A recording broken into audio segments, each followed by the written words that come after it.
It is time for the winner bracket final, the BOB Ross Fanclub versus the Murloc Geniuses. Game number 1, Cursed Hollow is the map. And the Murloc Geniuses with a ban on Khaldor this time. I'm just waiting for that ban on Nova, to be honest. Like, both of these teams have played Nova in the past, and we're going to find out if one of them is dedicating a slot in these picks for Nova again. Cursed Hollow is our first map. The BOB Ross Fanclub could now ban out Tyrande. So far, the Murloc Geniuses oftentimes didn't really even go for the hero, so maybe they're just deciding to go for something different here. But Tyrande is an amazing hero, so I'm a little bit curious to see how the draft is going to work out between these two teams, since we had like very nice adjustments, to be honest with you. So far, BOB Ross Fanclub is not banning out Tyrande, so they wait for a long time here, and this feels more and more like we're going to see Tyrande get into the game actually again. Last time the Murloc Genius let her go through, and there is the ETC ban instead, breaking up the ETC mosh pit combo. So Murloc Geniuses, for now, they could head straight into, a Muradin again, which we already saw a couple of times, and hell yeah, there he is. Muradin is being used, now Tyrande will be taken. And this is going to be the moment when Tyrande is probably going to be chosen together with Jaina, I'd say. Tyrande, Jaina, maybe the Uther. There's like a few things that he could do with this. I kind of find it interesting that the BOB Ross Fanclub is waiting this long. They are waiting very, very long for the potential pick here. And there she is. All right, there's our girl. And is it going to be the Jaina for the extra damage? No, Zagara. Very high priority hero here so far in the tournament. And on Cursed Hollow, of course, with vision thanks to the creep tumors. In a pretty good spot here. And yeah, Zagara is pretty sweet. That allows, again, Jaina for Murloc Geniuses. And they are going to take that opportunity. They did it every single time that they had the chance to, and I think that Faye is going to be very happy about playing that hero again. So far she's been doing some solid work on Jaina. I'm more interested to see if Equinox is able to lock down that Nova again. Nova 1 with a sub. I was not prepared. Thanks for that, dude. Thank you very much. It's appreciated. The Uther and the Jaina. Who would have thought? Great setup here. Uther, of course, like one of the best healers in the game still. But we have now the bans. And I'm just waiting for that Nova ban. Really like that target ban against the Murloc Geniuses after they used Nova twice in the semifinals. And the BOB Ross Fanclub, they can still ban out a Kerrigan. They can ban out, let's say, a Sonya here. There's so many heroes that would really work with the setup that the Murloc Geniuses already established. Uther and Muradin together with the Kerrigan is brutal, and that's why we see that Kerrigan ban, and I like this. It's a really, really solid ban here.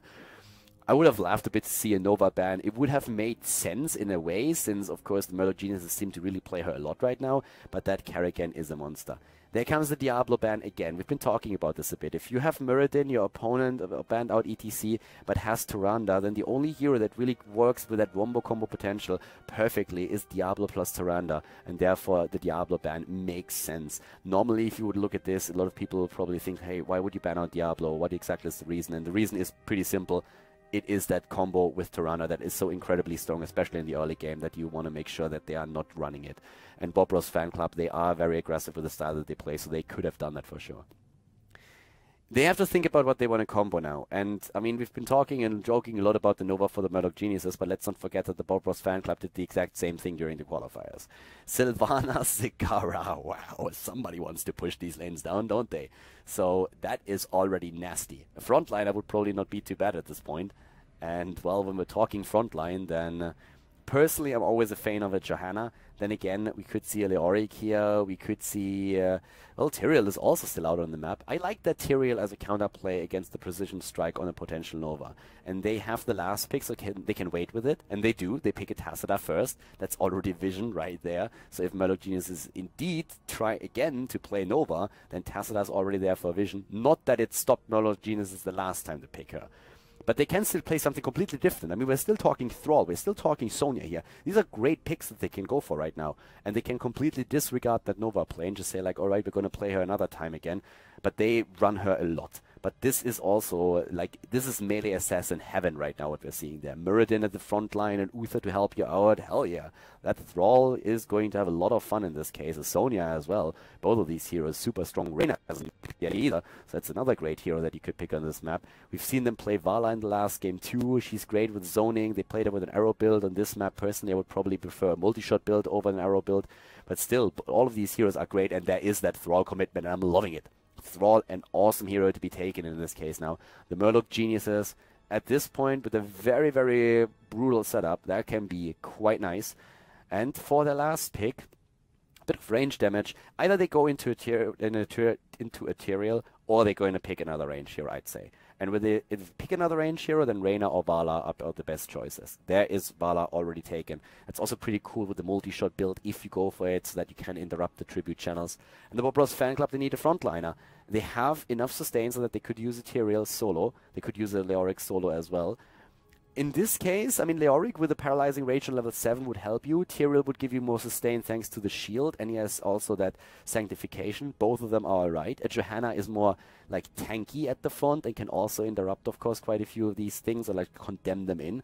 It's personal preference more than anything else that really comes to play here. It's a very heavy push setup, and if you play a Johanna with the knight takes pawn on 1, you can have a bit more pushing power as well. So it is a Leoric. Skeleton Swing works in the same way, and since they have already a lot of sustain heroes with a double support, they can play Leoric here for sure. But this is a pretty sick setup here for the Murloc Geniuses, I'm not gonna lie. So guys, keep in mind that the BOB Ross Fanclub is still undefeated in the End of the Storm in the entire tournament. And we're gonna jump into Cursed Hollow, now our first map in the winner bracket final, to find out if that's gonna change, or if they are going to win another match with a 2-0. Game number 1, the winner bracket final, is now starting, and the BOB Ross Fanclub faces the Murloc Geniuses. To the left side of the map, we have Tazadar, played by McIntyre. We have Zuna playing Zagara, Erho on Leoric, Kenma on Tyrande, and Sylvanas, played by Arthalon. To the right side of the map, after taking down Gale Force Esports, it is Equinox on Thrall for the Murloc Geniuses, Matt Tebe on Uther. We have Faye playing Jaina, Fury on Mirrodin, and Korth and Luck on Vala. So yeah, this is actually going to be pretty nice, and a different build for Thrall already. Whoa, he's going for Wolf Focus. I've seen this once, it was some time ago, but still right now the Thrall builds that we are seeing most of the time is either a Seasoned Marksman build going into the Wind Fury Talons, or you go into the Chain Lightning build with follow through on level 7, but that's a bit of an adjustment that I didn't really see coming, so let's see how exactly he's going to play with that. For now we have him here with the, well, the Force Wolf Resilience that you get. So that's a lot of sustain that he has during these fights. And we have again a build with the arrow focus on Vala, not going into the multi-shot build here, but on level 1 with the siphoning arrow already taken, and the Lost Soul for the cooldown reduction on the Shadow Dagger, which is of course especially powerful once that you hit that level 16 talent, and use Cold Embrace as well. Synergizes of course perfectly. Big push at the bot lane. And I mean, oh, Zagara at the top. Girl, you have to be careful. I mean, she is already receiving a lot of damage, even with those creep tumors in play. One of the things that I want to highlight here as well is that we have, of course, with Zagara and Sylvanas, a lot of pushing potential now on the side of BOB Ross Fanclub. And they are going to try and use that, and talking about stuff that they're going to use, they use those wolves to lock down Zuna. And Zuna is really having a tough time as Zagara to the top, especially, of course, that he's now up against 2 heroes and not only 1. In the mid lane, there's still a bit of pressure happening. And I want to stress this again. I know that I sound a little bit like a broken record at this point, but guys, if you haven't realized it yet, BOB Ross Fanclub, they still have not lost a map in this tournament. And I'm not talking the playoffs, I'm talking the entire tournament, including the 4 qualifiers where they participated. So they are totally rocking this. And let's see and find out together if maybe the Murloc Geniuses are going to be the team that will end that winning streak, because it is insane. Top lane pressure, Korth and Luck has to move away, and oh, that stun could have been brutal, but Kenma not quite hitting that. So yeah, Arthalon moves away. We have both of the teams aiming for the level 4 abilities, of course. And already Erho at the bot lane. Just look at all these lanes that are being pressured this hard. This is what happens when you play with this many heroes that have AoE and also like the lane pressure. Level 4 is still hitting for both of the teams at the same time. And we have Envenom taken for Thrall. So far it's still the Wind Fury build, with the exception of the Rabid Wolves changing that Seasoned Marksman. Oh, stuns and Wolves are being used to lock down Zuna, but Fury is the one who receives the most damage. Can they actually take him down? Nope, he jumps away in the last second. So yeah, just barely gets away there. Like for like 1 more second, maybe 2, and that cooldown is ready again. But for now, they are trying to drop Tyrande, and she is dead, but so is Thrall. So it's a kill for a kill.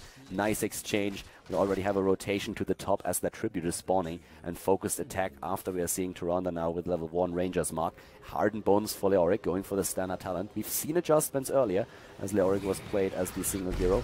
And for now, it looks like we are going to have a big fight over this one. Uther is starting to rotate from the bot lane. The Owl is already on the way. Oftentimes on this map, when you look in different scenes and different regions, Europe, for example, really loves to play a complete owl build on this map so that they can interrupt the channel on the tribute a bit more. In this game, we don't see that, but here comes again the lockdown, and they go for Equinox, but he is getting away. Wow. Oh, it could be the kill against Fury, though. Arthelon is also low. Everybody is really low here. But Zuna was trying to go for the tribute again. Can they actually try and fight for this even more? I mean, yes, everybody lost hit points, but still, this looks like a bit of a better position for the BOB Ross Fanclub. The jump in again, lockdown attempt against Zuna, not quite successful. Can Kenma go for the stun? Sylvanas is down. She was taken apart. Apparently here a bit of a mid lane kill. Yep, Sylvanas dying over here. And at the same time, the fight is still going on. Nice stun this time by Kenma. But of course, it's a 5 versus 4 situation against them now. So they don't want to rotate in and try to take this. Tribute ends up in the hands of the Murloc Geniuses. So job well done here. The Owl a little bit too late. Don't have Pierce anyways. There was a nice attempt to just like block the Owl as well in case that she heads for well, Uther, who was channeling. So yeah, so far so good actually. 2 kills against 1 in favor of the Murloc Geniuses. The rotations are happening again. And we see down to the bot lane Arthelon with the pressure now. He has unstable poison at this point as the level 7 talents hit. And with that, of course, we're going to see him burst these waves away even a bit faster. Again, static charge taken on level 7 for Tacita. So it is I don't really want to call it a hybrid build because that's not really true so far. It's just like a normal damage build. It could even go into the Archon on level 7 if you on level 10. If you take the static charge, Archon is actually like still a really nice damage talent, even though of course it got nerfed in the past. Tacita overall lost, I think, was about 20% damage that he lost. Lingering Apparition also taken for Leoric, so he's going to be super annoying. And we have still Wind Cheer as a level 7 talent. So far it actually looks very much like we're going to see just a normal Wind Fury build for Thrall with the adjustment of not going to Season Marksman, but instead for the extra crossbow resilience with the Rapid Wolves, so that he has more sustain even on the map. For now, it seems like the BOB Ross Fanclub is willing to let that tribute go at the top. And nope, they start their... No, they don't start their rotation. Aho stays at the bot lane after all. So they let it go.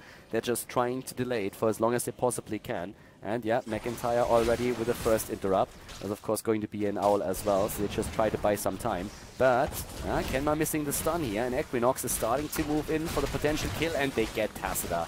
Tacita is down. The bot lane pressure is really happening though, and that's just the power of having Leoric, Zagara, and also Sylvanas in one team. So this is an easy kill against the fort. And of course the kills against heroes, I mean, they're not as important in the early game as you might think. Now that of course the changes have happened and we see the cooldown on the death timers being increased, it's a bit more annoying. But as long as you have heroes on the lane that can still soak, it's fine. We have still that lead in experience for the team in red. So they have a slight lead there. Wind Shear, Wave of Light after the Boundless Conviction taken for Uther. We have Frostbitten, the Repeating Arrow, the Piercing Bolt, and also, I haven't really touched on that yet, the Endless Creep for Zagara, which is of course going to help her to just get the entire vision on lane. But I have to say that right now, Zagara not really getting as many creep tumors out as we've seen in the past. She's really starting to make their way down here to also get, of course, good vision of the boss. And level 10s are now ready, at least for them, with the Force Wall and the Barrier on Leoric. And he's going to try and use that. Misses that. The Maw hits on the other hand. So that was a solid Maw, and now they can combo the damage off. And that's what they try to do. Cawthon Luck with a Strafe on the other hand. And we have Sundering and also the Ring of Frost in play. So they... Oh, good stun! Great stun against Thrall, but they don't have the damage, and he just turns around, drops another spell, and gets his Frostwolf Resilience up. Nice kill against Tyrande now, and this is 4 kills against 1. Very good effort on the side of the Murloc Geniuses. They're really giving BOB Ross Fanclub a run for their money, but of course, the team around Zuna and Arthelon has been doing a whole lot of work in the later stage of the game in particular. Lingering Apparition and the Wraith Walk are allowing Leoric to move out of this one, and they're still fighting for it, and Tyrande is actually on the way back. Erho, on the other hand, is extremely low, so you need to be careful about this, especially as again Sundering is being used and they are trying to go for the kill. Shadowstalk in play, and Fury, Divine Shield saving him, and Leoric is dead. He's going to be back in just a bit though. He's already starting to cheat death, and these stuns, great stun, and Vala down. Here comes Fury, but Leoric, oh god, if he comes back to for a Skeleton Swing, he's already slowing them down, and they are moving in. They are trying to get a potential kill. Erho, oh, can they go for Fury? He's trying, he's really trying, and he has the Wraith Walk, but yeah, they need to move away there. Nice Owl attempt. Did he see him? He could have actually like used just the stun, but didn't. So no curse against the blue team. We have in this case now 2 tributes against 1. Zagara has taken position at the bot lane again, and that allows her now to just simply go straight for a bit more experience and maybe even pressure this lane. And the Ford has of course already been eliminated at the bot lane, so there's very little to gain right now except pushing the lane itself back and saving your own Ford. But the mid lane push now with Arthlon just like spamming out the Shadow Dagger, Lost Souls helps a lot with it. As we have the boss attempt at the top, a bit of a ballsy move there actually, and now everybody else could start rotating, but instead it's going to be boss for boss as the bot lane attempt has started for the blue team, BOB Ross Fanclub with a boss on their own, and this boss is going to move in straight for the keep. That's one of the things that you should really keep in mind here, because it is going to become a bit of a problem. There's already the boss taken, and that means that these guys should rotate down and try to defend, because if they don't, then at least the wall is going to fall, and it allows a bit more presence on the map for the opponent's team. The blue team could just give up the fort at the top and trade for the one in the middle, but nope, they rotate around, and this is another tribute, and this one has to be let go by the red team, I feel. If the Murloc Geniuses are moving in for this, they're going to lose quite a bit at the bot lane. Look at this, they actually can move in with boss plus Sylvanas. So Faye is trying to defend, Fury is also there, Sylvanas moves away, 4 heroes are defending against this, they let the tribute go, and with this, they have only Cause and Luck trying to interrupt for as long as possible. Boss at the top is being forced down by Zuna, so he's going to use his Zagara skills to make sure that this boss is not going to even get that fort, or at least trying to. Defense at the bot lane was successful, tribute has been taken, that means 2 tributes for each one of the teams now. 2 kills overall against 5, and that was a pretty successful move there. Already the vision at the camp, Airho moves in, are we going to see that Entomb? Nah, he has no follow-up yet. It's the top lane pressure that we have.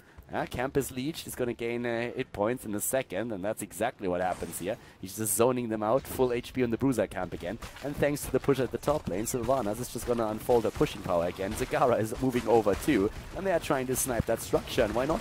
Mutalisk gets a level 13 talent. We have also with the double support setup, in this case no overflowing light for Tyrande, but instead it is that sprint talent.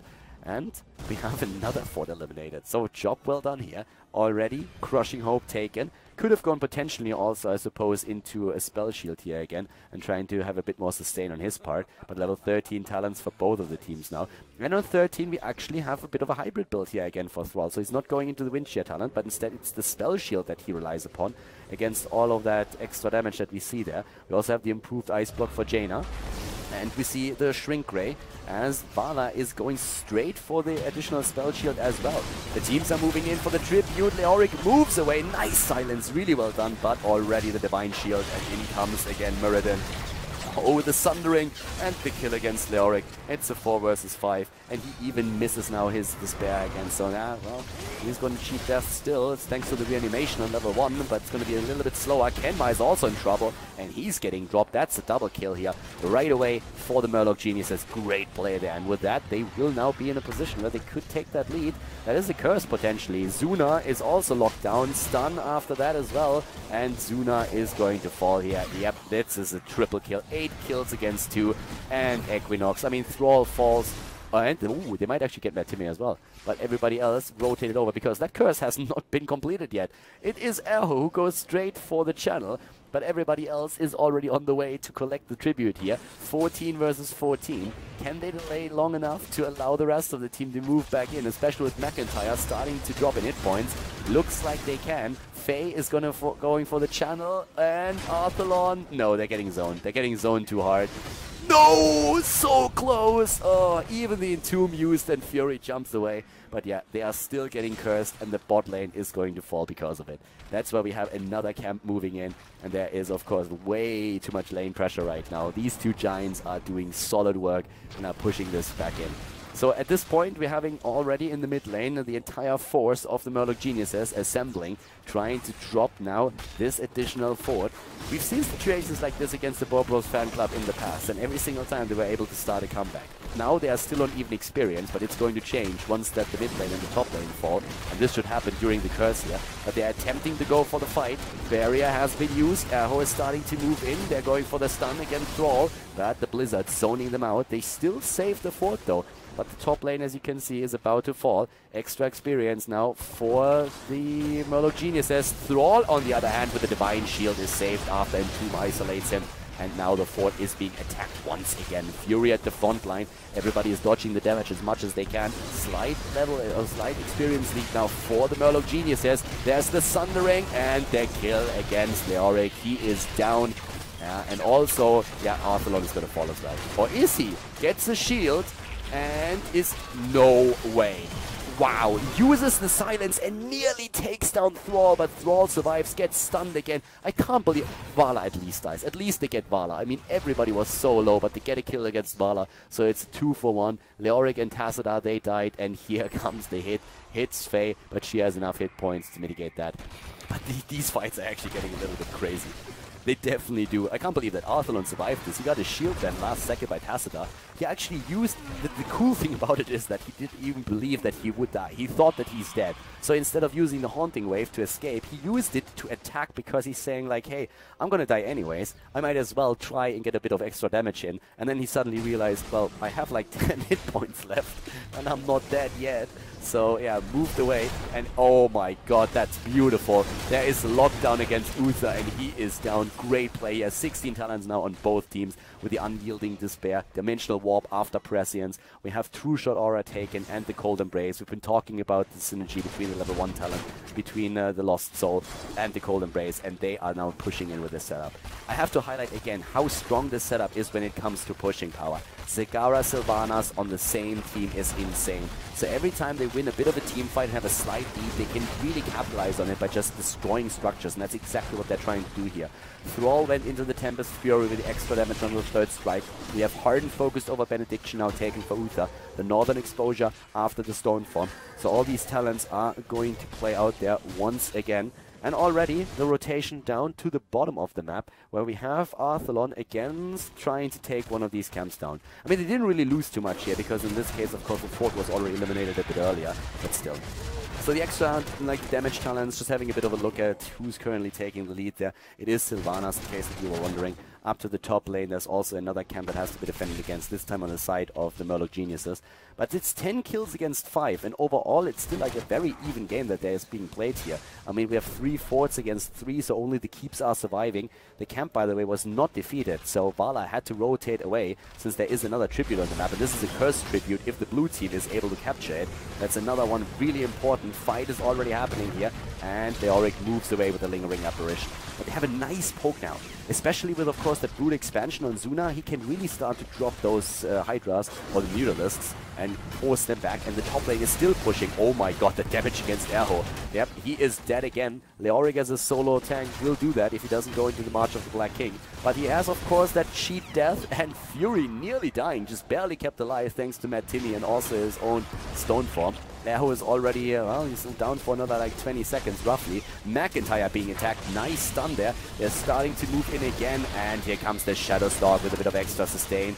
Now Leoric is back any second. Now it's not going to take too long. Zuna, on the other hand, is a bit isolated, but here's Leoric right now, slowing them down. Ring of Frost being used. Zuna is low, but not dead yet, and Leoric is back to business. Silence against Muradin, and they isolate Uther once again. Yep, over here, Tribute has been channeled by Thrall, but they could go for a potential kill. Yeah, they're going to get Faye now. They're going to get Faye. The Wraith Walk is already enough, and yeah, she can, of course, delay that a bit with that, but that's already about it. Fury, on the other hand, he escapes, but still, we have a very solid situation. Again, I mean, the BOB Ross Fanclub, this team is just absolutely insane. I mean, these guys are once again back to business, and they are now using the pushing power that they have, exactly as I said before, to drop these structures. They have a perfect situation now with a 5 versus 3 on the map, the earlier level 19 level, and they move in, and there's only Fury left. I mean, yes, Thrall as well, but these two frontliners won't be able to really dive in deep, or they will be taken apart. The keep is going to fall. There's a tribute on the map again. It's going to be a curse now as well. We just have to move back and go for it. As long as they zone with the rest of the team, it's going to be completely fine, and there's just no way. There's no way that the Murloc Geniuses are going to be able to prevent the tribute. It should really not happen. I mean, look at Zuna. He's already at the tribute, so that's definitely going to be a curse. And with that, I would not be surprised if we are going to see at least the boss taken or a keep eliminated, one of the two. I mean, you don't have to make any big plays and risk it at this point, because there's level 19.5. So if you're on the BOB Ross Fanclub, safety is just now what you really want to have. Arthelon is moving to the top. They're trying to actually go for boss here. That's a bit of a ballsy play, considering that the top lane is being pressured, and I'm not quite sure if that's really worth it. They want to do it before the level 20 talent hits, but they are being pressured on all of the lanes. And here comes the attack. That Maw is still there. Entomb already being used. Leoric moves away. Sundering is in play. Leoric is dead once again, but Maw is still an issue. And the top lane keep is nearly down. Keep that top lane keep in mind. Arthalon is about to get dropped. And yes, he dies. Mad Timmy falls as well. It's a 2-for-1. The Maw is there. Here comes once again Muradin jumping in, trying to go straight for the stun. Zagara bolts away with the level 20 talent that they just got in the last second. She's able to escape here. So it is at least a 1-for-2 trade, that level 20 talent. And of course, that top lane keep has been eliminated, and the middle is not looking too good either. I mean, they might be able to save this one, but I'm not sure if that boss was really worth it. So yeah, this wave is being destroyed, but the only keep that they still have available is already on half health, and that is not a healthy position.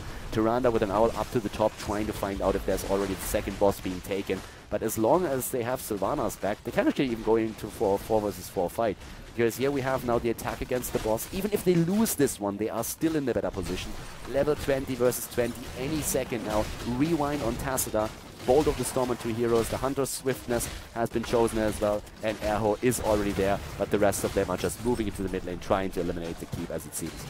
We have Tyrande at least moving in. And she should be able to get like quite a bit of damage in.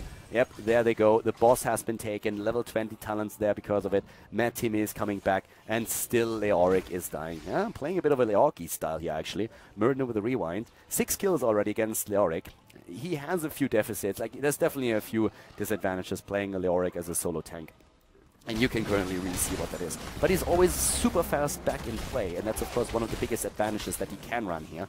Again, up to the top, the boss is moving in, so they have to defend against this one, but they should be able to do that. Heroic abilities are all up once again, and that wall is still protecting the team. Erho is now cheating death again, going for the drain here, and he is looking like he's going to be back any second. And look at the hit points already. They won't be able to get this keep, or will they? They will at least lose a few heroes for it, I suppose. Nice Bolt of the Storm on Zuna, gets away. Divine Shield saving Thrall for now, but Muradin has to get out there. He uses Avatar in the stone form immediately, and Thrall at the backline, very, very low, but we could see the kill first happen against Leoric again. Oh, the stun nearly against Faye, but she uses the ice block. The boss went through the keep, so the keep falls, and they don't even have to trade for a hero. Great moves there. Everybody is still on the run, but the stun against Thrall, and they're not done yet. Kenma keeps himself alive here. Faye is rushing away. Nobody is, by the way, on horseback just yet, so that's definitely a bit of an issue. They weren't able to escape there. But now we have 2 keeps against 1, and the catapults are already starting to not only scratch the shield, they are starting to lose hit points here. Hit points on the core have been lost, not too much, but the shield is of course gone, and that now means that this is going to be an easy tribute for the team in blue. So they're doing a very solid job here. The BOB Ross Fanclub here in this winner bracket final is looking very, very solid. We're already seeing another camp taken on the map. It's just all about getting the camps right now, getting a bit of lane pressure going, and this is the last remaining keep here on the side of the red team. Whereas in the mid lane, still the wall is completely intact. Down here we have only the gate destroyed, so that is not looking too shabby either. Zagara still with the most damage in the game. Doesn't really surprise. She is a strong hero for sure. Thrall with 41,000. Not looking too shabby for a melee assassin. That's actually like pretty solid here. And we still have with Vala and Jaina heroes that dish out a bit more. More bang for your buck. Already, the rotation in the mid lane happening with another camp taken. They can rotate to the bottom, include even more pressure on this lane, but just eliminating that camp that is pushing against them. Yeah, in the mid lane, they need to be careful that they're not getting jumped there as long as Leoric isn't with them. But Thrall is also at the bottom of the map, and this is another big tribute now, of course. With Thrall starting to join up with the rest of the team. They zone out already. Nice zoning happening. Great force wall, and as long as they get hold on Thrall, it's going to be completely fine. Double channel, so they are going to get this tribute for sure. And that is putting, again, a lot of pressure onto the Murloc Geniuses, since the next tribute would curse them once more, and they are already in a bit of an awkward spot. But now Tassadar is in a bit of trouble. Nice Stormbolt attempt. Force wall is covering the retreat, so getting a lot of utility out of this ult. Top lane, of course, this is where catapults on both sides are currently happening, so this is going to be completely fine for the two of them. The bot lane catapult pressure is eventually going to deal with this siege giant here, but yeah, the lanes are pushed out. So it's not really being a big threat or anything for the Murloc Geniuses. 8 kills versus 14 right now. If you want to have a look at the talents, then here we have once again the builds. We had a few adjustments there, of course, with Hardened Focus, for example, taken. Leoric has to move away again. He died a couple of times, I think 7 times now during this game. but we have still camps on, for now, at least the tribute on the map. Camps are also available, a Siege Giant camp at the top, but this is now the tribute that could curse the red team. It could curse the Murloc Geniuses, and if the BOB Ross Fanclub wants to keep their record with 0 maps lost, then that would be a great move for them. McIntyre actually taking a lot of damage here, wants to interrupt Faye and does, but I'm not sure if that was really worth it. He's gonna die. He's gonna die for it, or is he? No, he has rewind and moves away again. He moves away with rewind, but Fury is already on him, and Hunter Swiftness even chosen. More is not keeping him alive either. Over here we have the fight happening in the back. Oh, Faye jumps away. I can't believe that she got out of there. It is the kill against Tacita and against Leoric. Faye survives. Kenma, I mean, we had 2 heroes dive really deep for Tacita, and they got him eventually, but they wasted a lot for their time on it as well. Erho is already on Faye. She doesn't eat the owl though, and the jump on Zuna as he escapes. Oh, over here it looks like Kenma might die, and yeah, Cause and Luck is going to finish the job. We have still the attempt to channel the tribute. Zuna is there. They don't need to they can't let it go. They can really let this one go. It's only the second one, but they really don't want to, do they? We have Arthelon back. It's only 2 heroes on the map, and there's the stun against Zuna. He doesn't have the cooldown anymore. Zuna's death, in my personal opinion, totally unnecessary.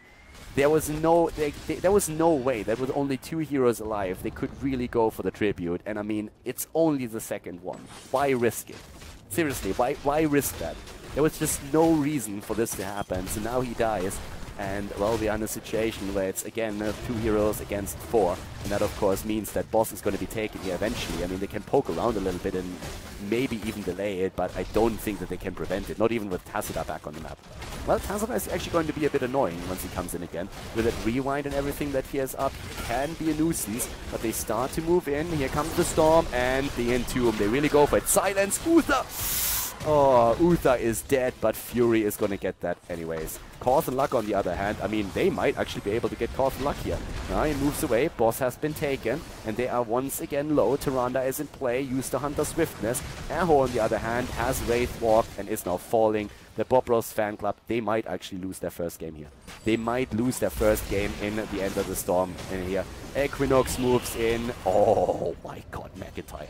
They get away, and that's a cursed tribute. Maybe with that, but the problem really is 25 minutes into the game, we have a massive boss pushing the bot lane, and they are going to go for a backdoor attempt. No way. Really? There's...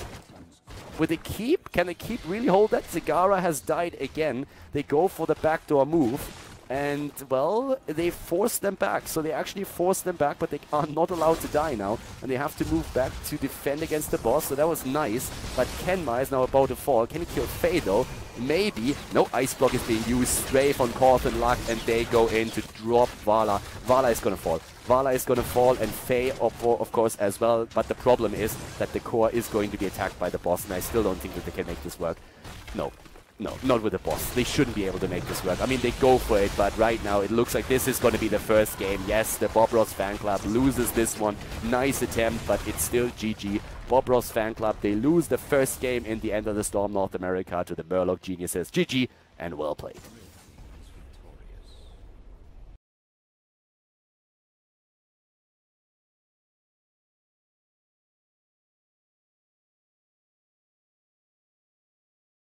The game is starting. Game number 2. Khaldor's banned out immediately. I mean, there was just not a second wasted. They did not hit it at all.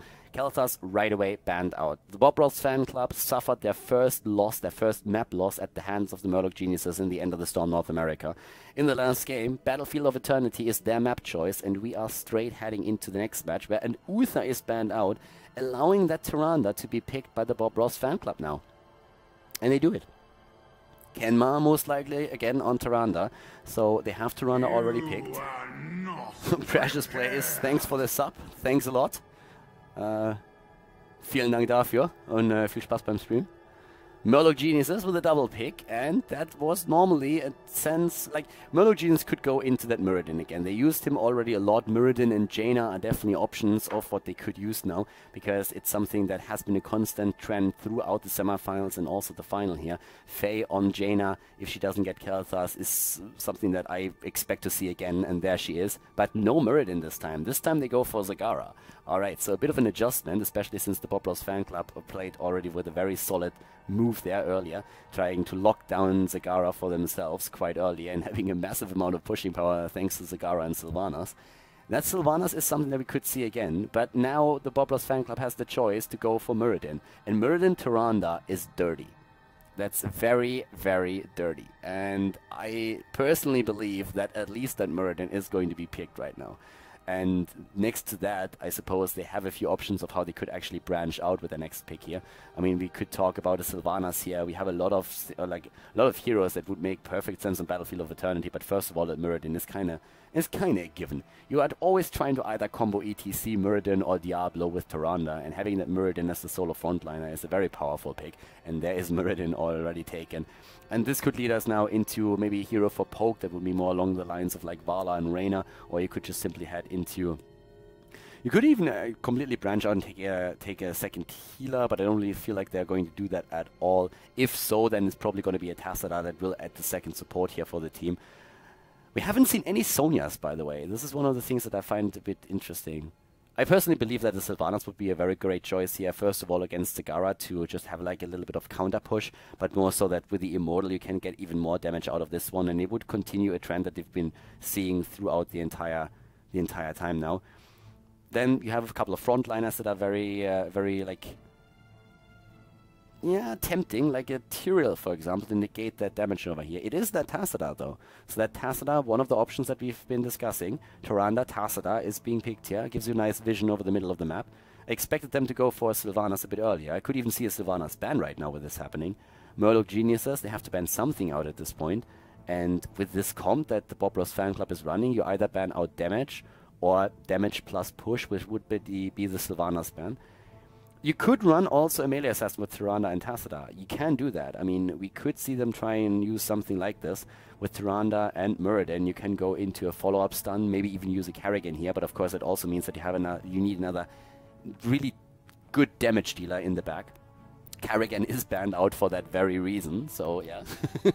Murloc Geniuses thinking along the same lines that I do, and banning out Kerrigan right away. The BOB Ross Fanclub.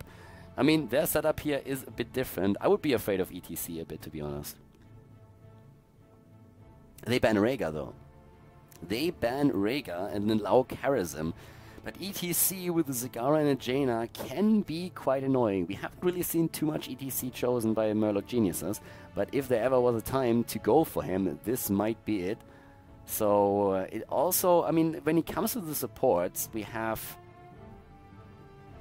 With that Charism, Charism is more or less a no-brainer right now. With Tassadar and Tyrande taken, Uther and Rhaegar banned out, you could go into a Malfurion, but normally we see Malfurion more as a counter to Kel'Thas, and that is not really happening here, so there was no really way to go for it, and it's the ETC. Liking it. This is a very nice pick here for them. Charism plus ETC, the BOB Ross Fanclub. Personally, I believe we're going to see that Sylvanas. I feel that she is very, very strong here. And it's a false set, first of all. I like that already. Is it going to be Sylvanas together with a false set, or might we even see a Tyrael now? Tyrael is very, very good in this setup as well, but it's a lot of sustain that you would have if you commit to a Tyrael too. Tassadar, Tyrande plus Tyrael is maybe a bit of overkill here with the Sanctification, and Tassadar, of course, with those builds, so you have to really feel... Like, you have to think about if you have enough damage to really make that work. A Sylvanas, on the other hand, would give you a lot of pushing power once that you get actually... access to one of the Immortals, but it's a Reyna. They want to have more damage, and instead of picking Sylvanas here, they want to have more single target damage and zoning capabilities with a Hyperion. That's pretty good. Very solid. And a Nova. A Nova again. The Murloc Geniuses once more with the Nova play. And there is a Tassadar and the Tyrande for reveal, but they said, we don't care. We already played against the Tassadar earlier and against the Charism with Foresight. No problem. We're going to take that Nova play again. This is the third time in 4 games that we've seen from them that they play Nova now. Guys, Nova once again, the Murloc Geniuses are in the lead, and the BOB Ross Fanclub, they have to win this if they don't want to drop into the losers bracket. So let's jump in and find out together who is going to claim victory on Battlefield of Eternity. The Murloc Geniuses, they are in the lead. They took the first map and were able to take down the BOB Ross Fanclub for the first time in the End of the Storm North America. And now we have them with Nova again to the left side. Equinox with Nova, Faye on Jaina, Corthan Luck on Zagara, Fury on ETC, Matt Timmy on Karazim.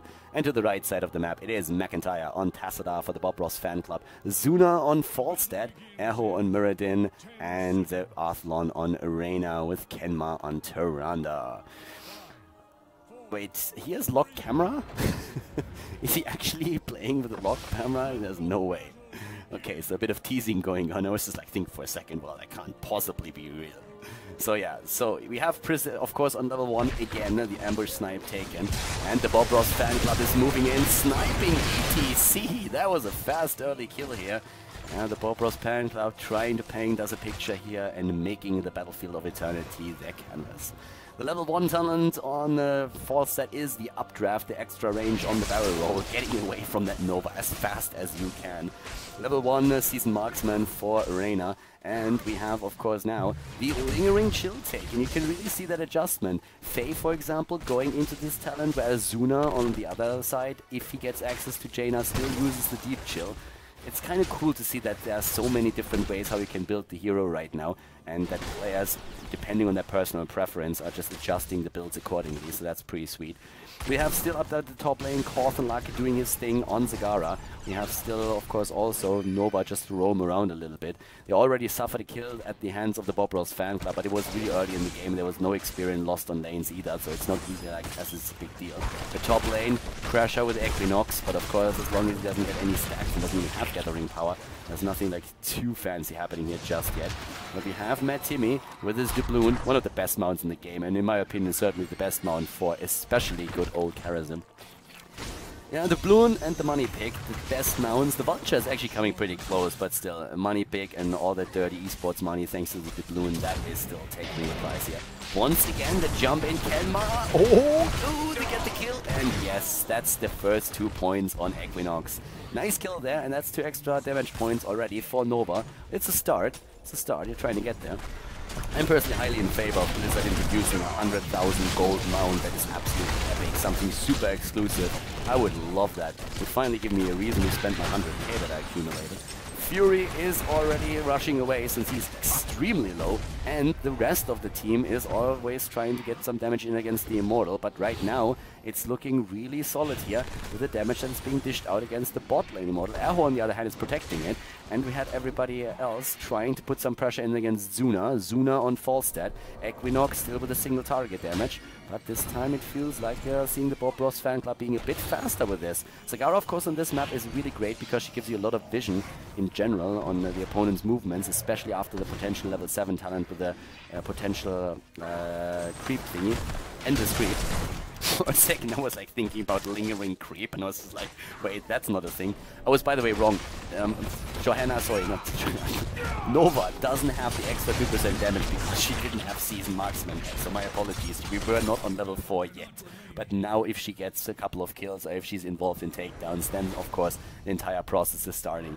I'm getting a little bit too excited about having the Nova in play here, so I'm always attributing too much damage to her even though it didn't even start yet. Talking damage and kills, ETC is dying again. Apparently they are really hungry because that's the second time that they took the countdown. They want to have some burgers here. So yep, the BOB Ross Fanclub, all that painting makes hungry as it seems. So they go for ETC already twice. And we have them with a kill against also Karazim, who was trying to dash away. Didn't really make that happen. Erho is also very low. And we could actually see them still go for that Immortal. Are they faster? No, but the shield's going to be very low. Like, this Immortal shouldn't really be doing too much. By the way, Arcane Intellect has been taken now for the extra mana that you get here. So that's now on Jaina, the level 4 talent. We have Needle Spine, of course, or Envenomed Spines taken. Needle Spine would be more an Abathur thing. Double neck guitar and the protective shield over the potential healing ward with mental acuity, who would have thought, to make sure that Nova is not getting too sassy here during the game. And we have now searing arrows after the Ranger's mark taken for Tyrande for more damage. Damage, and more damage. And talking damage, look at who's getting... Oh, Equinox. misses the snipe at the top. Zuna is getting away, was already barrel rolling as we saw happening there. And at the bot lane, still the pressure play. Here comes the Immortal once again, rushing in. They went through the wall, but they're not going to get more than that. And Fury wants to apparently go for Reyna. Equinox was attempting to get a snipe in, but it was a bit too late for this one. And it's again ETC that dies. ETC as a solo tank, he's always a bit iffy, and you can really tell why. I mean, there's just no panic button yet. If you get the Divine Palm later over the 7-sided strike, you can use that. And considering how this game is going, I think the Divine Palm would probably be pretty sweet, since Murloc plus Tyrande lockdown is just too strong. Matt Timmy was even up at the top, so there was no way for him to really heal ETC. Kala's Embrace now as a level 7 talent for Tassadar, which helps, of course, with the preloading of the shields. And Zuna might... No, he's not falling yet. Equinox, on the other hand, yep, goodbye to Nova. This is, of course, kill number 5 now. BOB Ross Fanclub is mad. They are really mad, apparently. Like, they get their kills in one after another, and they are playing a solid game here. Level 7 talents also dropped now battle momentum onto Mirrodin, and we're seeing, in the case of Tyrande, the Lunar Blaze taken, with Secret Weapon after Power Throw as the talents for False Step. So far, so good, at least of their point of view. Level 7 talent now, the anti-armor shells. It is the Endless Creep, and we're seeing Frostbitten plus the Just Keep Rocking and the Cleanse. Overall, pretty solid talents. Cleanse, of course, just... Cleanse basically is just them saying, hey, these stuns are too harsh, we need something to really mitigate those a little bit. So normally you would go, of course, for the extra heal talent, for the Echo of Heaven on level 7, but he feels pressure to go straight into that Cleanse here. And it is the attack against Nova again. Equinox is down, and they attempt to take down Fury too, and he dies. ETC has died, I think, 4 times now. Was it 3 times, 4 times? I'm pretty sure it was 4 times now. And yeah, the BOB Ross Fanclub, I mean, this is just, they are wrecking me right now. This is just... There's a couple of states where what's happening right now on screen is not legal, so you need to make sure that you're actually allowed to watch this. Someone call the police, because, well, the Murloc Geniuses, they're getting murdered here. That all just the kill against the Immortal, at least that drop, oh my god, like he's really getting dropped super fast. And they can now go straight in for a kill. Level 9 versus level 8. I mean, of course, games in Heroes of the Storm can turn with a single team fight, but at this point it's looking extremely good for the BOB Ross Fanclub. 7 kills against 1 this early in the game. That is basically telling the entire story here already. And after loot, like, they are mad, because Murloc Geniuses, they ended the win streak of 24, 23 games in a row, and apparently they are not really happy what happened there, so they go straight for that Immortal, and I'm trying to drop this one out too, and force it into a 3rd map. That early level 10 that they're going to hit any second, thanks to especially, of course, the top lane, where we saw Reyna secure a bit of extra experience, is going to help them to get that Immortal for sure. And there's the 10 already, with the Shadow Stalk, Force Wall, and we have Hyperion plus Avatar. And of course, it's going to be the Mighty Gust for False Step. So yeah, they move in, they take the Immortal, and this is a brutal one. This is an Immortal with nearly, I'd say, 80% shields. So yeah, that's going to be a bad boy right there. And we have them moving straight in. The Immortal, of course, well, there's a bit of counter potential pressure thanks to that one camp taken. The Immortal is going to move to the top lane though, so this Khaldor camp is not going to survive for long. And we don't even have level 10! There's no level 10 for the Murloc Geniuses.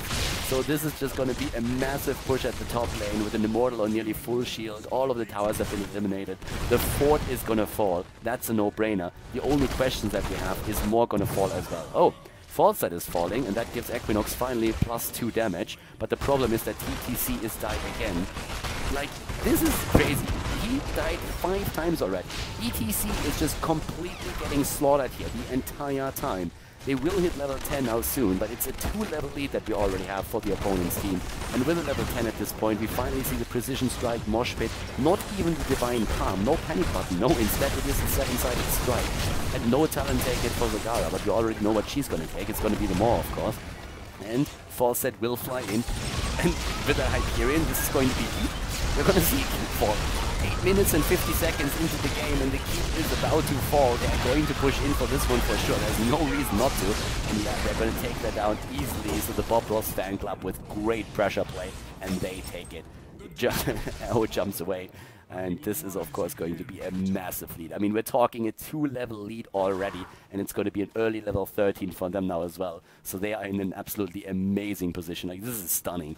This doesn't get any better than that for the BOB Ross Fanclub, and they are very close to tying the series up here. But they're not there just yet. They took a keep, and that's great, especially this early in the game. But it's not like they won the game yet or anything. If they screw up once and end up in a mosh pit with the 5 heroes, and there is that wombo combo with that precision strike in a row in the Ring of Frost, then this can turn in a second. Already level 13 talents. Oh, there it is already. Relentless leader, which is pretty cool when the ETC is going to try and move in against you. So that can really help. Aho is already up at the front. Precision strike. Hits him, but he has his avatar still available, and everybody else was pushed away. So he's totally safe here. And with that level 13 talent, you also see them with the sprint on Tyrande again. Burning Rage on Muradin, and the kill against ETC as well. It's more the EP bye-bye than anything else. Like, this guy he's more dead than alive, to be honest. I mean, at this point, that could really be the case. That's like the 6th kill against him, or the 7th? I can't even remember. I have no idea. Kill number 6 against him. Like, his death timer, like, I would really love to see, like, how much time he was dead. I think he's not even a stat for it. Death, time dead, 2 minutes. 2 minutes. Time dead is 2 minutes. Okay, so yeah, ETC not having a fun one. If that continues, then at some point, so yeah, basically 20% of the game he's dead. So not really the most impressive thing here. APM, by the way, in case that you were wondering, look at that Zagara spam. On average, APM 300 on Zagara. Awesome, right? Yeah, that's a former StarCraft 2 player for you right there. Already level 11 versus 14, and the teams are going for the Immortal again. The problem is that this is also happening, a big push against the top lane, and someone has to take care of that. It looks like Khaldor Luck is going to be the one to rotate over. Well, actually no. But that core, they need to do something, because eventually that core is going to lose its shields. So yeah, Immortal again being attacked. It's a 3-level lead. It's a talent lead as well. I mean, it doesn't get any worse than that.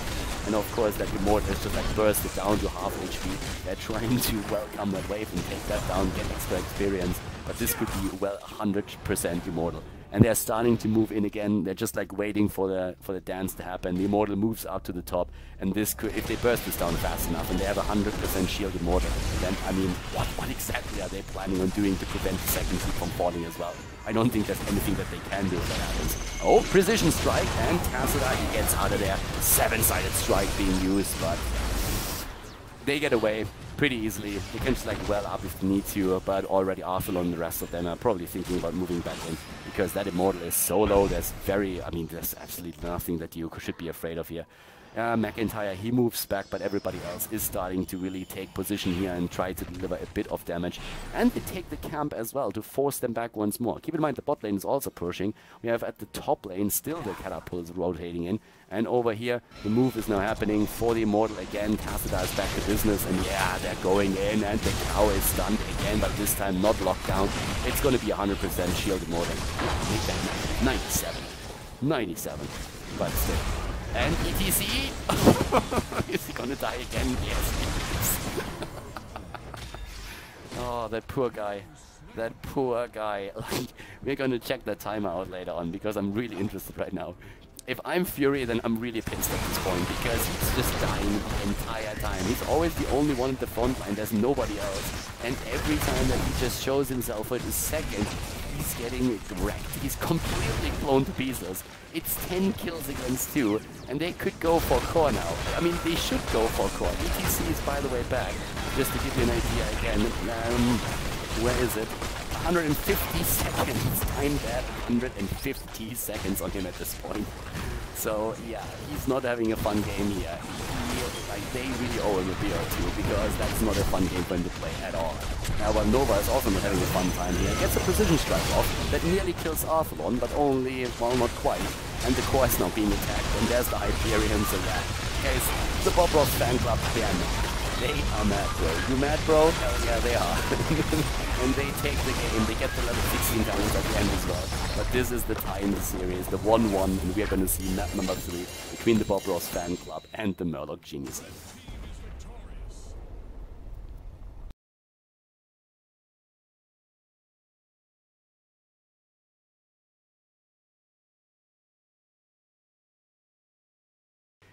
Again, Towers of Doom. Third map in the series, guys, and we are on Towers of Doom. So the BOB Ross Fanclub against the Murloc Geniuses and the Khaldor band. I really like that we have, on the North American scene at least, Towers of Doom played quite regularly now. Usually it's the last map where it happens, but it's still pretty awesome to see that. Actually, it's not quite true. Sometimes it is the second map where we're going to see it. For now, we have Khaldor being banned out by the Murloc Geniuses, the BOB Ross Fanclub with the potential ban on Tyrande, of course. So two of the high priority heroes could be banned out in this case now. And it's a pretty solid setup, actually. Towers of Doom is a fun map to see. And we have currently a long time where the BOB Ross Fanclub is not really doing anything, where they are just like waiting what exactly they can ban. Maybe we're going to see a ETC ban instead. Like, that's usually what a team does if they don't want to ban out Tyrande. If they're happy with letting her go, they could still go, okay, they ban her after all.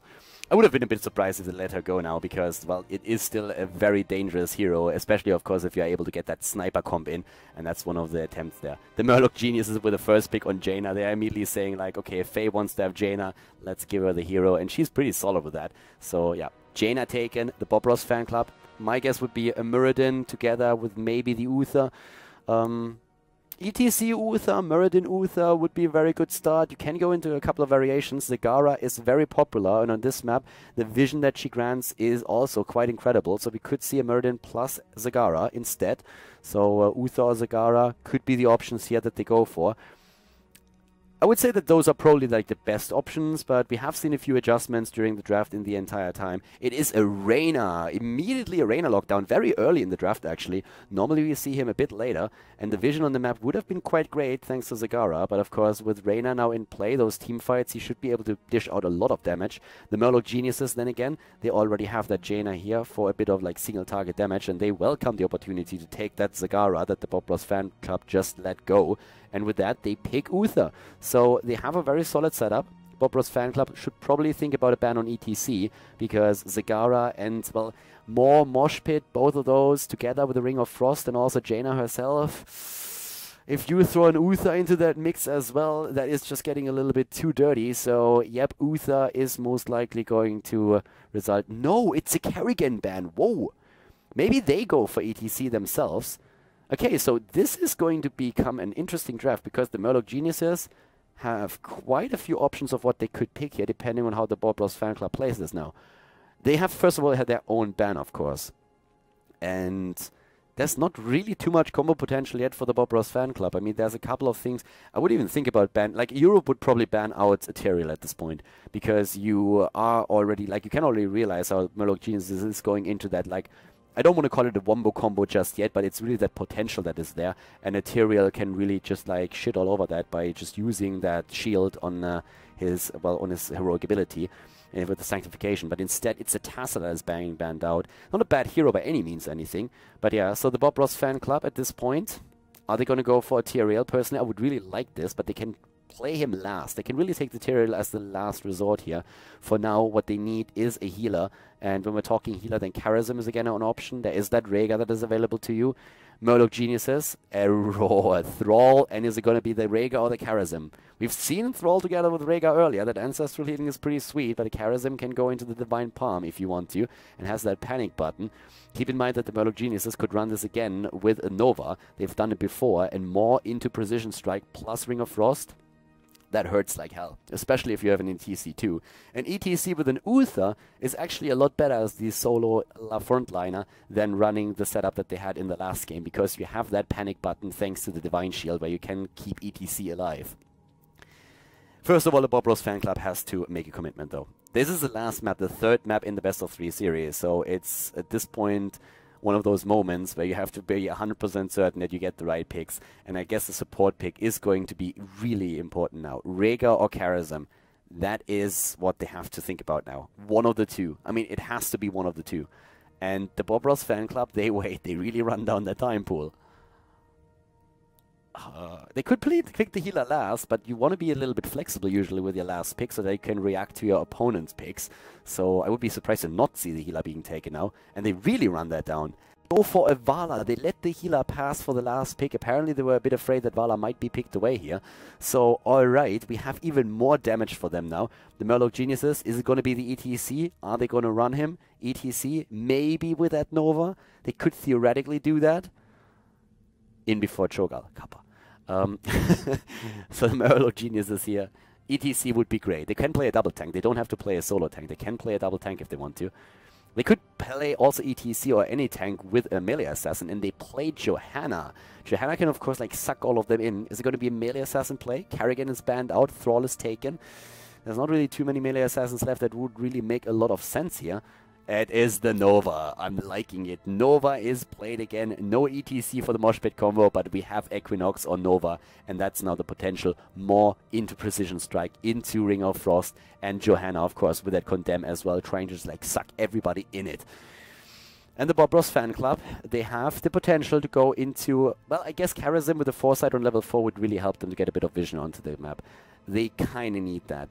Rhaegar, you could go and adjust your level 7 talent, of course. Yeah, you could definitely do that. Adjust the level 7 talent, and it is Rhaegar. They go for Rhaegar, so Farsight might be something that we're going to see in this game, and Towers of Doom as the last map, and it is awesome, guys. We have BOB Ross Fanclub versus the Murloc Geniuses. We're going into the last map of the best of 3 series at the winner bracket here at the end of the Storm North America playoffs, and we have the Towers of Doom. This is going to be good, and we're going to jump straight into the map to find out which team is going to advance to the grand final. Game number 3, and we are on Towers of Doom. So we're going to see a bit of a Halloween-themed final here, and we have to the left side BOB Ross Fanclub with McIntyre on Thrall. They're orking it up again, SM Orc all the way, Kenma on Rhaegar, and we have Arthalon on Vala, Erhorn on Mirrodin, and Zuna on Reyna. To the right side of the map, guess who's back? No, it's not Eminem, it's not Sonya, it is Nova. She's back to business, and the Murloc Geniuses, they play now their 5th game, and they played Nova 4 times. Faye on Jaina. What else? We have Matt, Timmy on Uther, Fury on Johanna, and Corthan Luck is playing Zagara. So basically, like that, Johanna is just an adjustment after in the last game. Fury got completely wrecked on his ETC. I kind of felt sorry for him, but right now we have this build. And an adjustment for Thrall as well. Better safe than sorry style. 2 heroes actually going straight for that block on level 1. Block on Mirrodin, block on Thrall. So not going for the Reverberation build or the Stormbolt build. It actually makes sense if you look at the heroes here. I suppose that he could try and really lock... Like, he could try and use a Reverberation build against Nova. That's the hero that makes the most sense where you could use a Reverberation still. But he wants to have that block because, of course, it's a pretty great talent. Basic attacks from an enemy hero, reducing the damage. If you're going up against the Nova, that reduces a ton of damage after the level 7 talent has been taken. The anti-armor shells. So that's actually like a pretty nice approach to try and deal with her. The anti-Nova lineup, if you so want. And we have both of those frontliners at the bot lane here already, McIntyre and Erho. The level 1 talent again, the ambush snipe. And after level 4, this is really where Nova's game is going to start, just because of that gathering power that they are always aiming for. Already the move at the bot lane. Towers of Doom, of course, a pretty cool map. I actually like the mechanics, and I really love that Blizzard experiments with so many different ways to give us maps. Kenma at the top lane, on the other hand. Oh, close, but he gets away. Towers of Doom is pretty nice in that regard. There's a couple of things that you could still tweak a little bit, but still, it's a map. It's a pretty cool map, and it's just very different. Give him more as a level 1 talent, no seasoned marksman. It's all about the survivability, and Kenma barely getting out of there. Equinox actually taking a hit from Zuna, but in this case, it's without any consequence. No kills on the map just yet. We have both of the teams, of course, controlling the towers here, and the altar is spawning in 30 seconds. The first one at the bottom of the map. And this is, of course, going to be another big issue about the experience that could be taken by the 2 teams here. We have a multi-shot build, by the way, and that's also going to be a bit of a nuisance for especially, of course, Nova, since all of those AoE spells are going to detect her real quickly on the map and can also then slow her down after level 13. And yeah, she needs to stay alive. Gathering Power has been chosen. Snowstorm for Jaina after the Conjurer's Pursuit and the Boundless Conviction. The problem really for the blue team is that they don't have the level 4 talent yet. And here comes Reyna, gets channeled out. They need that talent. I don't think they can take that altar without the level 4 talent. They're trying to take a few of the minions down to finally get it. But already Equinox on his way to channel the altar.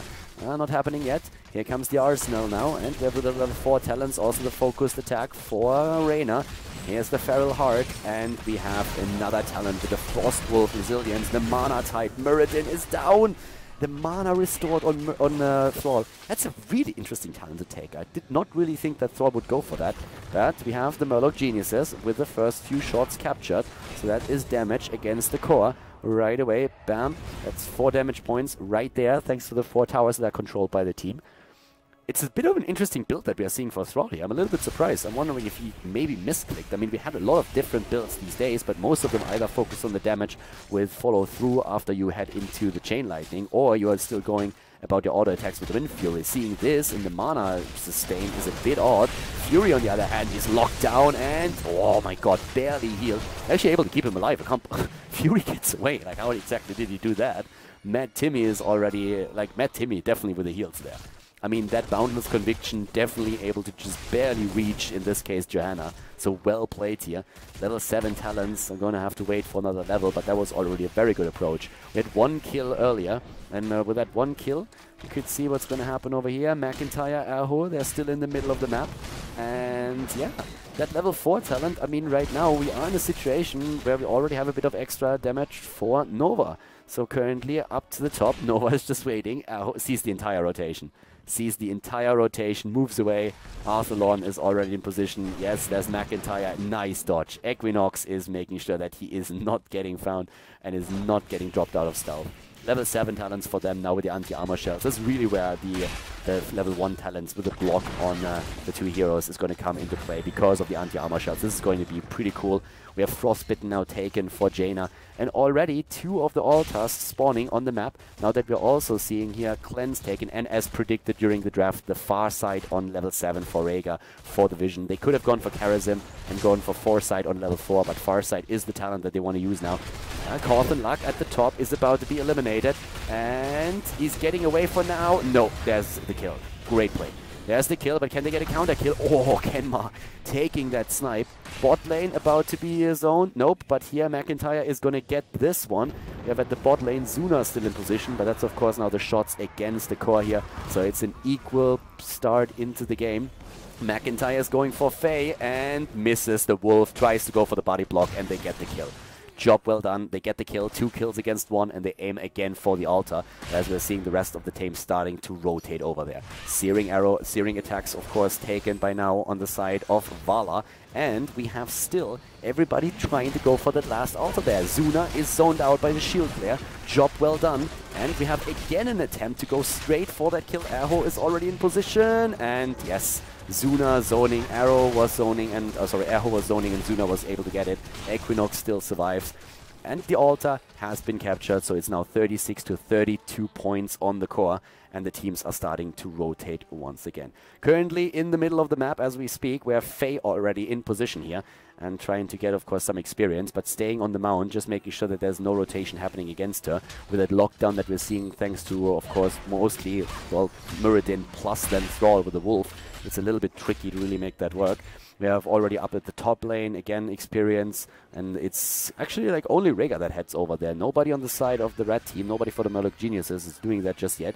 Fury and Equinox are in position. Faye, they are all just roaming on the map, and it's all about the kills for Nova right now. You want to build up that extra damage and then get that in, but level 10s are going to be absolutely crucial, because once you hit that, you can start with the Maw or any kind of like precision strike setup to really get more kills, and then that's of course what they're going to try and do here. But in terms of the towers, we have still both of the teams with 4 of them. Not too many kills on the map either. I mean, we're talking 3 kills overall. It's 2 versus 1 in this setup. And again, the level 10s are going to be hitting very, very soon. Mid lane, Arthalon, McIntyre, pushing Mad Timmy back. Both of the teams aiming for a few additional mercenary camps as well. And these at the top lane are timed perfectly. Level 10s are ready though, with the Ancestral Healing now being used. And after Ancestral Healing, we have now also, Reyna's Raiders taken. No Hyperion. Reyna's Raiders for the single target damage. And here's Precision Strike. Again, the Ring of Frost, Divine Shield, Blessed Shield, and the Maw. And they're putting pressure on Zuna with those snipes. Only one of the altars, by the way, now activated. And again, the potential for a quick fight here. There's already the altar. They're trying to zone. Erho is in position. And yeah, they could actually put some damage in. Equinox is not going for the snipe yet. Doesn't want to reveal himself just yet. Farsight being used to see the position of Nova. She moved down to the bottom. Equinox is very far back here, waiting it out as we speak. And the position at the altar has been taken now by Team BOB Ross Fanclub. So again, the zoning happening. Kenma in the back trying to go for the channel. Nice shield glare. And the damage against Zuna again. Good snipe by Equinox. Snipe and single target damage the entire time. Trying to drop Zuna as fast as possible. But McIntyre is trying to zone with his Thrall at the front. Here comes, nice! the kill against Thrall. Great kill against Thrall here. They get that in with a really good condemn. More on the backline. That precision strike hit home, but they are still on the run, and Uther had to use the Divine Shield against himself. Faye and Equinox are moving away right now, and we have at the same time Zuna getting the channel through. But it's another 2 points on the damage for especially, of course, like Nova. The problem really is you can't repair that thing. There's no mule that you can just simply use to repair it. So now we have 28 versus 36. Again, the move straight in against Zuna potentially. It is a 5 versus 5 again on the map, but Zagara moved into the middle. Pretty cool start actually for the BOB Ross Fanclub. They are on 36 versus 28, but we have of course pretty solid damage now dished out as well. And talking damage, 13,000, 16,000 and 17,000, the 3 top damage dealers in the game right now. No death on Nova just yet, and they have 2 kills, that's 4% extra damage. Actually, to be honest with you, I'm not 100% certain that she was participating in that first kill and that we already had gathering power in there. I'm just like counting it for now. So we have those 2 kills and therefore 4% damage, those 2%. And of course now push at the bot lane. Really nice pressure play actually, whereas at the top it's another camp that is currently being taken. And Khaldor is trying to push this in. Erho is also in a position where he's attempting of course to just like hold this lane for as long as possible. But in this case, what is he actually doing? Like, okay, he's just like jumping away, apparently like baiting Nova in a bit. The bot lane was also defended, Faye was there, and those blizzards are getting kind of annoying. But at the top lane we see at the same time Fury and the rest of the team, a 4-man, not really a roam squad or anything, but this is definitely a bit of a trap that they're trying to set. And it's a double altar that's spawning again up at the top. And things are starting to get a bit ugly for the Murloc Geniuses if they're not starting to take at least one of these 2 altars. If they're losing 2, then it's a problem. Arthalon gets healed. There was a lot of damage against him thanks to Nova again. Already Equinox. And the Divine Shield keeping Nova alive and securing, of course, those extra points. But there comes again. Oh my god, Reyna. Oh god, the poor guy. Yeah, as I said before, it's one of those FML moments when you end up in the maw and you know that that precision strike is hitting you any second. 6% extra damage now on Equinox, and they move in again. Nice, they cancel the channel, and it's a 5 versus 4 situation. They are pushing Kenmar back. Ancestral Healing keeps him alive for a bit longer, but he's eating all that Nova damage, and the channel is happening. The channel happens, Erho eats one, well, he's actually like at least channeling them out once, but the level 13 talents are now in play too. And this is of course 4 additional hits straight against the core. So yep, that's going to be the damage that they need, and they start to go straight for the second one. And they have the level 13, both of the teams actually do. And again the extra range with the Stormfront chosen on Jaina. Once more Erho jumping in, interrupting Jaina in the last second. Here comes that Blizzard on the other hand, doing solid work. Strafe being used by Arthalon, not doing too much damage, couldn't really zone them out too much. Hold your ground on the side of Johanna. We're having at the same time now Muradin once again with a Burning Rage going for that AoE damage, and of course the lethal decoy being taken here, and Kenmar is down. Rhaegar is dead, that's 8% extra damage, and they get Vala as well. That is, oh, Nova down. Nova down, and that means that she is down to 0% extra damage right now. It's 2 kills versus 2, and as I say, there's the drop against Faye and against Johanna. It's a great exchange for the BOB Ross Fanclub. A 2-4-4 doesn't really get any better than that. So now they are attempting to, of course, move in again. Zuna actually doesn't channel the altar. Waits a little bit too long for this one. And this is going to be, of course, the hits against the altar over here. Down to 24 in just a second. And especially that Frost Shot is, of course, giving Nova quite a bit of trouble here because of that extra slow that you get out of it. So she's not really in a position where she can escape from these situations. Divine Shield is ready there, but in the fight was not really ready to hit that and make sure that Nova survives. It's a bit annoying actually. That was 10% extra damage already. And this is the big gamble that you take when you go into Gathering Power, that you're not quite sure if you can actually make it work, since it's always the big issue. Can we actually survive with Nova or can't we? And right now, Precision Strike is of course still going to be a huge deal. Tunnels, by the way, are open now, so they can move straight into the middle of the map with the help of those. But still, Precision Strike after a Maw and then the Ring of Frost, it's of course absolutely brutal, and it's an amazing combo. But the extra damage is now gone, and Nova will have to start anew. It's still very dangerous, but once that she gets those extra damage points up, this is of course when you really know that the momentum is going to shift in your favor. Pressure at the top lane. Bot lane tower was, by the way, captured, in case that you haven't seen it on the minimap yet. And over here, stun against Nova once again, and the rotation from the middle is happening now too. They were attempting to go in here, but the teams don't really want to fight for it yet. And we have no altars yet on the map, so altars haven't been taken yet. Level 16 any second now. And we have a double altar. And this one up at the top, yeah, I guess they're going to lose this one. I don't really think that they can hold this. Someone is going to move in and drop a bit of damage, so it's at least 4 against 4 towers. Well, they should. Roaches? Yeah, there we go. Okay, so it's going to be 4 towers against 4, but already the move by Kenma to the bot lane, this should be an easy pick for them, as long as they can in the middle maybe like buy a bit of time. They should be fine, and they will drop a couple of hit points there.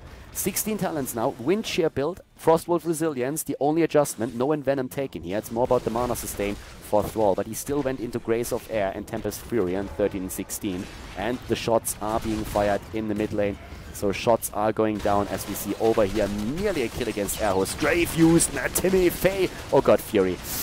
Ooh, he gets a Divine Shield and escapes, but Kenma is channeling again. Both of the teams now are on level 16, but this is of course another 4 damage points straight onto the core, and it's down to 16 right now. Great play here by the BOB Ross Fanclub. Once again, crippling shot taken, Northern Exposure, Hardened Focus, Imposing Presence, and the Brute Expansion after Mutalisk are the tanks that they're seeing here. We also have, in this case, Stone Skin taken for Vala. Back in the days, it was all about the blood for blood, but right now, with the damage and the way it's dished out, it makes a lot more sense to go for Stone Skin in a lot of cases. And against Precision, oh, they screw it up. They screw up the combo. Precision Strike is one of those talents when you really want to have a Stone Skin over Blood for Blood, because you see it coming, but you won't be able to just use Blood for Blood on somebody. You need something to really give you that shield, and that's exactly what they're trying to get there. Vala is down, so with Vala dying, that's at least a little bit of extra damage that we have for Nova here. She took Vala down there, so Nova with like 2 extra damage points. Not really too much yet. Keep in mind that this entire game is more or less snowballing. Actually, like, it's not really too hard. I mean, if you look at the experience, okay? So it's of course a bit different. You look at the experience and you see 6 kills against 6, totally even. Level 17 versus 17, slight lead for the Murloc Geniuses. This is totally fine. Their problem is really that they're on 16 points on the core against the 32. That's the big issue that we're talking about here. This massive damage that was already dished out by the BOB Ross Fanclub, and these two teams both want to go straight into the Grand Final, of course. I mean, that's what this is all about. Grand Final, this is what you're trying to reach. You want to reach it with the winner bracket, because the big deal is that you will get an extra win in the Grand Final, which is the best of 7 series, by the way. So you will start with a 1-0 against your opponent, and that's, of course, a solid advantage that you have there. Nobody, by the way, went for the boss yet. So if you take that, that's additional 4 shots that you launched at the opponent's camp. We have level 17 versus 17 now. We have another temple active at the bottom of the map, and this is of course now 4 potential shots that you get with this. Yeah, another tower already down. The Suicide Squad is rushing in and trying to drop the structures here, and the teams are getting ready for the fight. 2% extra damage on Nova. Not really a whole lot, but maybe she can get a kill there with a good precision strike. Heroic abilities are all up for both of the teams. Damage against Erho already. Keep that block in mind. Both of those frontliners have taken block for that very reason, because Nova is such a menace now. And, of course, here, big vision, thanks to the creep tumor. Zuna is getting zoned out again, or zoned away from the altar. Both of the teams on level 18. It's really just like, who gets the better position, who gets the kill, can they run the wombo combo, and they try to go for him. Down goes Reyna, and that's a great start. Precision strike also used. Again, Divine. Oh, that was actually like a little bit tricky, but good damage after all. Fury rushes away. They're all low, and that's an issue. They have the well up, though. They can go for the well, and it's a 4 versus 5. Now the opportunity. Equinox moving in, trying to get it, and yes, the BOB Ross Fanclub, they let it go. They just let it go. But this is, again, 2 more damage points on Equinox's Nova, and that's 4 now. 4% extra damage, not too much, but if you can snowball it from there, then that would of course be a great move. So 28 versus 16, that's the count now on the core points, and we're having again the push at the bot lane, and there's just no resisting. Instead, it's a move up for the boss at the top lane. They want to get those 4 additional shots that they are going to get here. The bot lane is being abandoned immediately, but the wave is going to push in. Nova is trying to take down Airhole. That was really close. They're not going to be able to get the boss. Boss is claimed, and that's another 4 shots that are already fired. So, yep, they are going to drop in here, and that's going to be another 4 over there. There's a kill, and it is Rhaegar who goes down. Great play here. And this is 6 extra damage. 6% extra damage now. And Murloc Geniuses, guys, these boys are going to get some momentum here. Like, they already control 5 of those towers. This is tower number 6 that they control. If you get the one in the middle as well, it just means that there's a constant bombardment against the opponent's core, and that's exactly what you want. They have a massive leading experience thanks to the level 20. There's Indestructible and the Bulwark of Light. They're already moving in to make exactly that bombardment happening. Triple Bolt of the Storm, and at the bot lane, the desperate attempt to drop this fast enough so that this constant attacks are not happening. So yep, there we have it. But even if the altar spawns right now, if you control 6 towers, they will be able to get this done in just no time. And as I said again, we have already 6% extra damage on Nova, and that just adds up over time. You can already see her at 41,000 damage, and that is nearly the same amount that we're seeing on Zagara. The only one who has more is currently Vala in this game, and now that we have 2, 3 altars on the map, they are trying to actually go for exactly that. They send Nova down to the bot lane, they're trying to get it, it's 20 versus 20, and at the top they're attempting to buy time. Triple Bolt of the Storm, already the Storm Shield being used, and yes, down to the bot lane, Equinox is going to get the first 6 shots in. This could theoretically, like, this could even things out completely. There's already the channel, it's a double channel as is, and they get 10 shots in. 10 shots, but are they going to lose heroes? Doesn't look like it. There we go, big barrage, a really big barrage happening, but it's also going strong against the right side. 18 versus 9 at the top, all of them surviving. Oh no, Matimi. Oh, okay, Matimi gets away. And they barely survived this. But it's not over yet. And Nova with the shots. Are they going to go for it? Here's the Blizzard. And the damage against Erho. He will have to jump away out of this one. Matimi is low though. He's really low. And Luck is not stunned. He's moving away. Zuna actually with a bullseye. And now going straight for the second hit. Luck, and he drops. Great shot. Great shot on the side of Zuna. Well played here. And that now finishes them off, because this is going to be the 5 versus 4, and they can now move in to take a few of these towers back. It's 18 versus 9 still. Guys, like, this could end in just like one more round of shots from those altars. That's all that you need right now. And this would be the grand final that you reach. Top lane, once again, going straight for another camp down to the bottom lane. We're seeing Rhaegar running around and trying to go for a camp here as well. So both of the teams are starting to focus on those. We have still at the top lane one taken, and it looks like they're trying to burst down the tower here. They can get this one. The bot lane pressure is happening as well, as Erho and also Thrall are starting to make their way to the right side of the map and claiming a one as well. It's still a 4 versus 5. It is still a 4 versus 5 on the map. The rotation happens, and this could actually capture them. Zuna moves in, but he's not... Is he in range? No way. Nah, Chain Lightning, alright. But still, they can move away from this one. They know that Muradin's in the middle, so they were attempting to get a bit of damage in, but Zagara is going to be back in time. Zagara will be back in time, and this is now all about the attempt to get an early kill with a precision strike and more combo. We already have the altar spawning in another 17 seconds right now. Damage, just to give you a bit of an idea, again, 44,000, 52 and 58,000 on Vala and Zagara. And of course, with the talents here, it's still all about trying to just like control these two. If this is, it's 5 against 3 towers, by the way, it's still a massive advantage. If they get both of those, they would be ahead. If they get both of the towers, they would be ahead in the game. Murloc Geniuses, that is. But already the zoning happening here. Zagara, everybody is there. Is it going to be the Maw? Nope, for now it's not. It's only going to be the Roaches. Zagara zoning. Here comes again those two Reyna's Raiders, but the move-in is happening, and precision strike. Everybody dashes away, but it zones out Erho and McIntyre. They're trying to go in for the kill. More is already happening. Luck gets healed in the last second. Sundering is being used, and Fury is about to drop. And he's barely kept alive thanks to Matimi. He's not falling. He's actually not falling. He gets a Divine Shield, but Vala, oh, Jaina is down, and now it looks like Equinox might also fall. Fury is still trying to somehow help out, but this is the beginning of the end. This is a kill, 1 kill, 2 kills, 3 kills. It's nearly a wipe, and this could be easily down to 3 points. They only have 3 altars by the, 3 towers, so it's going to be 6 damage points against the core if they get all of them. Nice! Equinox is being a bit of a nuisance here. And are they going to attempt to take that tower first? I don't think they can. There's the 3 shots already fired, and that alone, of course, puts this one down to 6 points. So yeah, they are going to claim this one as well, and then it's going to be 3 points, which also means that a simple boss would finish the game. And there's 20 seconds. They only have to take the boss now. If they take the boss, the game's over. Like, guys, BOB Ross Fanclub, it looks like they are going to be able to jump straight into the grand final here. We had a great game, actually, on Towers of Doom. Really nice play. But this is going to be the end of it. They move in, and this is GG already called. 4 additional hits. and that's all that you need to finish this one off. The BOB Ross Fanclub, they lost one map to their opponents here, but they still take the best of 3 series and advance to the grand final of the Enter the Storm North America. Job well done, GG, and well played. And that, ladies and gentlemen, is GG and the end of another series here on Khaldor TV with Heroes of the Storm.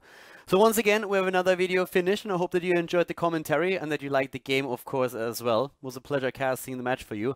And if you guys really enjoyed it, then make sure that you give that video a thumbs up on YouTube. And of course, if you haven't subscribed to the channel yet, feel free to do that too. If you have friends that are interested in Heroes of the Sports esports scene, then definitely recommend the channel to them, or just show them the video if they want to see like a bit how the pros are drafting here, especially of course when it comes to the North American scene, European scene. And I mean, these days we even have a couple of Chinese games on the channel here, so I hope that you enjoy that as well. That being said, thank you very much for watching again. I'm going to see you guys next time with more Heroes of the Storm content here on the channel. Have a great day and enjoy your week, and see you soon. Bye bye.